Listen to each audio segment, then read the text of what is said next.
The mantra is Kling Chaitanyaya Namaha. Kling Chaitanyaya Namaha. So if you offer incense, for example, it's Esha Dhupaha Kling Chaitanyaya Namaha. And like that. So every single offering requires us to chant the holy name of the Lord. And in the advanced stages of deity worship, there are literally offerings like around the clock, from like 4 in the morning until like 2 in the morning the next day.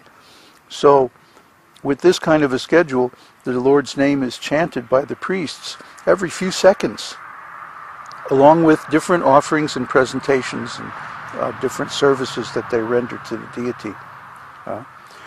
And similarly, in the great sacrifices performed by the Vedic kings, there were large assemblies of brahmanas who would chant different mantras from the Vedas. And each one of these mantras begins with Om, or another name of the Supreme Lord. And from this, the potency would build up and extend over all the attendants of the sacrifice, even the animals. They would also get spiritual experiences because of the potency of the holy name. And of course, in Satya Yuga, in meditation, one's meditation is based on a mantra. And so one chants this mantra in order to invoke a particular form of the Lord for meditation. And again, one will recite this mantra, including the holy name of the Lord, over and over and over again during meditation.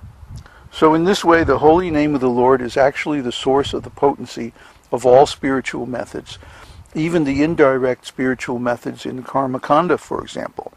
In the Karmakanda, people are doing sacrifice for advancement in material things, and they are worshipping the demigods, but they don't understand that the names of the demigods are actually names of Lord Vishnu.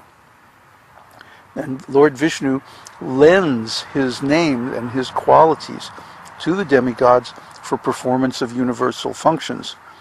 But originally, all these names belong to him alone. So try to understand the potency of every religious or spiritual method comes from the power of the holy name. And if we have full faith, we simply chant the holy name without any of the other baggage or without any of the other structure. We can go right to the source. We don't need to make a swimming pool. We can go into the ocean.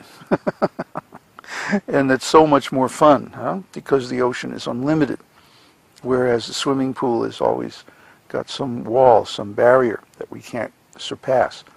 So every other spiritual method is actually limited, but the chanting of the holy name is unlimited. It is the supreme and most powerful spiritual method. And if one simply adopts it and chants constantly, then one can overcome all of these offenses. And that's actually the only way to overcome all the offenses in the chanting of the holy name, is simply by chanting the holy name without ceasing. Chanting all the time. I mean, from the first moment you get up in the morning until you go to bed at night, and then even you'll dream about it. I did this, so I know. At least for some time in your life, at least for 6 months or a year out of your whole life, just take some time, go to the forest, set up a tent, have some food and minimal stuff, and just chant the holy name. Try to wear out those beads. Just chant day and night. And you will find that you will be able to surpass all of the offenses. In fact, the real meaning of the 10th offense, not to have to have full faith in the chanting of the holy name, really means to chant the holy name all the time. I remember in the early days of ISKCON, we used to do this. We'd get up in the morning and we'd have Mangal Arati and we'd chant, and then we would chant japa, and then we'd have class and we would hear from the scriptures, and then the whole rest of the day, while we're doing our various services, we would chant. We would chant in the kitchen. We would chant while building stuff. We would chant out in the fields. We would chant in the car. If we ever took a trip somewhere, somebody was always in charge of leading a kirtan. We'd have kirtan the whole way in the car. So this minimized the amount of nonsense talk and so on. And it maximized our chanting. And our goal, everybody was clear on the goal, that it was to chant as much as possible. And because of that, the devotees made very quick advancement. Later on, in ISKCON, the management diverted us into more fundraising activities for their own benefit. But actually, the real goal, or the real process, was always just to chant. And we used to go out on the streets and chant for hours and hours and hours. And everybody was really clear that this is the process. So we need to reinstate that, or we need to reach toward that in our own practice, even if we're not in a temple, even if we're practicing a solo, to chant as much as possible with the goal of chanting constantly. Then we'll make very quick advancement.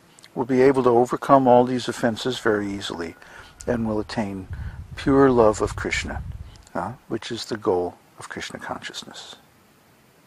Hare Krishna.